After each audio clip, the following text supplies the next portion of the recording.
నైరుతి బంగాళాఖాతంలో ఏర్పడ్డ ద్రోణి ఆవర్తనం కారణంగా మరో 2 రోజుల్లో తెలుగు రాష్ట్రాల్లో వర్షాలు కురిసే అవకాశం ఉందన్నారు విశాఖ వాతావరణ హెచ్చరికల కేంద్రం డైరెక్టర్ సునానంద. ప్రస్తుతం తమిళనాడుకు సమీపంలో ఉన్న ఆవర్తనం కారణంగా పగటి ఉష్ణోగ్రత పెరిగే అవకాశం ఉందంటున్న సునందతో మా ప్రతినిధి రాజు ఫేస్ టు ఫేస్. కేరళను తాకుతున్న నేపథ్యంలో తెలుగు రాష్ట్రాలకు కూడా వర్షాలు పడే అవకాశాలు ఉన్న పరిస్థితులు కనిపిస్తున్నాయి. ఇప్పటికే విపత్తుల నిర్వహణ శాఖ అయితే వర్షాలు పడతాయని చెప్పి కూడా ప్రకటన వెలువడిన నేపథ్యంలోనే మరోవైపు నైరుతి బంగాళాఖాతంలో కూడా అల్పపీడన ద్రోణి అదేవిధంగా ఆవర్తనం కూడా ఏర్పడినట్టుగా తెలుస్తుంది. దీని ప్రభావం ఎలా ఉండబోతుందో తెలుసుకునే ప్రయత్నం చేద్దాం. మనతో పాటు వాతావరణ హెచ్చరికల కేంద్రం డైరెక్టర్ సునంద గారు ఉన్నారు. ఆవిడని అడిగి మరిన్ని వివరాలు తెలుసుకునే ప్రయత్నం చేద్దాం. మేడం చెప్పండి, ఇప్పుడు నైరుతి బంగాళాఖాతంలో ఏర్పడినటువంటి ద్రోణి ఏదైతే ఉందో దీని ప్రభావం రాబోయే రోజుల్లో తెలుగు రాష్ట్రాల్లో ఏ విధంగా ఉండబోతుంది? అంటే ఈరోజు తమిళనాడుకి పరిసర ప్రాంతంలో అలాగే నైరుతి బంగాళాఖాతంలో ఒక ఉపరితల ఆవర్తనం ఉంది. దీని ప్రభావంతో రానున్న 24 గంటల్లో ఒక లో ప్రెషర్ ఫామ్ అవడానికి అవకాశం ఉంది. అల్పపీడనం ఏర్పడుతుంది. అది తదుపరి 24 అవర్స్కి డిప్రెషన్గా మారే అవకాశం ఉంది. ఒకవేళ డిప్రెషన్గా మారినట్లయితే దీని మూమెంట్ అంతా కూడాను నార్త్ ఈస్ట్ అంటే ఈశాన్య దిశగా కదులుతూ మధ్య బంగాళాఖాతంలోనికి వచ్చే అవకాశం ఉంది. ఫర్దర్గా ఇది నార్త్ ఈస్టర్లీ డైరెక్షన్ అంటే ఇప్పుడున్న సమాచారం ప్రకారం దీని యొక్క గమనం అంతా కూడాను ఈశాన్య దిశగా ఉండే అవకాశం ఉంది. ఈశాన్య దిశగా కదులుతూ ఈ యొక్క వెస్ట్ బెంగాల్ ఈ ప్రాంతాల్లో దాని యొక్క ప్రభావం అనేది ఎక్కువ ఉండే అవకాశం ఉంది. ప్రస్తుతానికైతే ఇది ఈ దిశగా కదులుతున్న నేపథ్యంలో మనకి తేలికపాటి వర్షం మాత్రమే ఉంటుంది. మన ఆంధ్ర రాష్ట్రం అంతా కూడా క్లౌడ్ ఫ్రీ సిచ్యువేషన్ అనేది ఉంటుంది. ఎప్పుడైతే మనకి మేఘం లేని పరిస్థితి ఉంటుందో సో పొడి వాతావరణం ఉంటూ మనకి టెంపరేచర్ కూడా పెరుగుతుంది. రానున్న మరి 5 రోజులు కూడాను టెంపరేచర్ గ్రాడ్యువల్గా ఉష్ణోగ్రతలు పెరిగే అవకాశం కూడా కనబడుతుంది. ఇప్పటి వరకు అయితే 37 అలాగా రికార్డ్ అయిన పరిస్థితి ఉంది.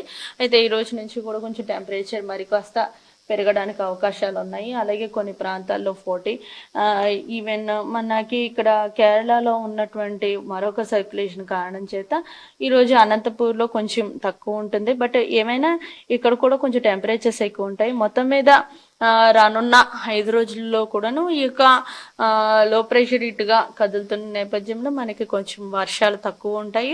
అలాగే ఎండలు కొంచెం ఎక్కువ ఉండే అవకాశం ఉంది. ఈవెన్ విండ్స్ కూడాను మనకి ల్యాండ్ మీద నుంచి వస్తాయి. ఎప్పుడైతే ల్యాండ్ మీద నుంచి వస్తాయో డెఫినెట్గా మనకి టెంపరేచర్స్ పెరగడానికి అవకాశాలు ఉంటాయి. అంటే టెంపరేచర్ పెరుగుతుందని చెప్తున్నారు. ఇప్పుడు ఏదైతే ద్రోణి ప్రభావం ఉందో దీనివల్ల తమిళనాడు దగ్గర ఉన్న కేంద్రీకృతమైనటువంటి ఈ ద్రోణి ప్రభావం వల్ల టెంపరేచర్స్ పెరిగాక అయితే రాష్ట్రానికి వర్షాల సూచనలు ఎప్పుడు కనిపించే అవకాశం? వర్ష సూచన అయితే ప్రస్తుతం అంటే ఉంటాయి కానీ మార్నింగ్ అంతా ఎండ ఎక్కువ ఉండి 1 లేదా 2 చోట్ల మాత్రమే ఉరుముల మెరుపులతో కూడినటువంటి జల్లులు ఉంటాయి. అది తేలికపాటి జల్లులే ఉంటాయి.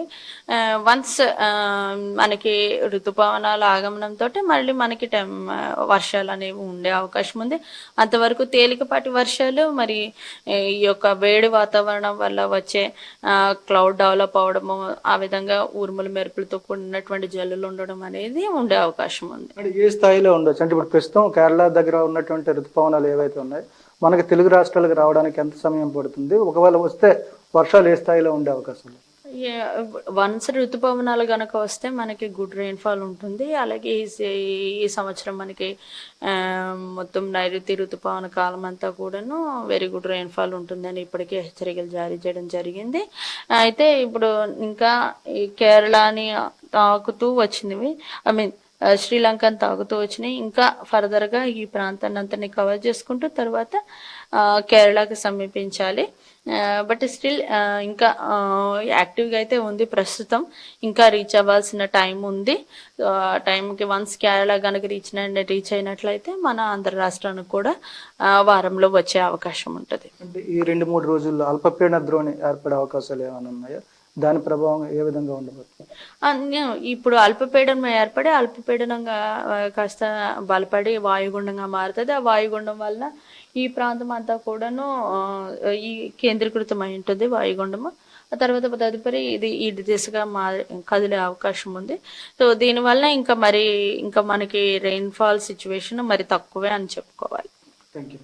ఇది మొత్తంగా చూసుకుంటే ఇప్పటి వరకు ఉన్నటువంటి పరిస్థితులు ఏవైతే ఉన్నాయో వీటికి అనుగుణంగా అయితే ప్రస్తుతం పగటి ఉష్ణోగ్రతలు ఎక్కువగా ఉన్నప్పటికీ కూడా చెదురుమదురుగా వర్షాలు పడే అవకాశాలు ఉన్నాయి. ప్రస్తుతం తమిళనాడుకు సమీపంలో ఉన్నటువంటి ద్రోణి ఏదైతే ఉందో దీని ప్రభావంతో ఈశాన్య రాష్ట్రాల వైపు ఈశాన్య వైపు కదులుతున్న నేపథ్యంలో తెలుగు రాష్ట్రాల వైపు కూడా దీని ప్రభావం కొంతవరకు ఉండే అవకాశాలు కనిపిస్తున్నాయి. మరోవైపు ఏవైతే నైరుతి ఋతుపవనాలు ఉన్నాయో నైరుతి ఋతుపవనాలు కేరళను తాగడానికి మరికొద్ది రోజులు సమయం పట్టిన నేపథ్యంలో రాబోయే రోజుల్లో వాటి ప్రభావం వల్ల కూడా వర్షాలు పడే అవకాశాలు ఉన్నాయి. ప్రస్తుతానికి అయితే కూడా భారీ వర్ష సూచనలు అయితే లేవని చెప్పి వాతావరణ హెచ్చరిక కేంద్ర డైరెక్టర్ సునంద్ తెలియజేస్తున్న పరిస్థితి. వీడియో జర్నలిస్ట్ స్వామితో రాజు, ఐ న్యూస్, విశాఖపట్నం.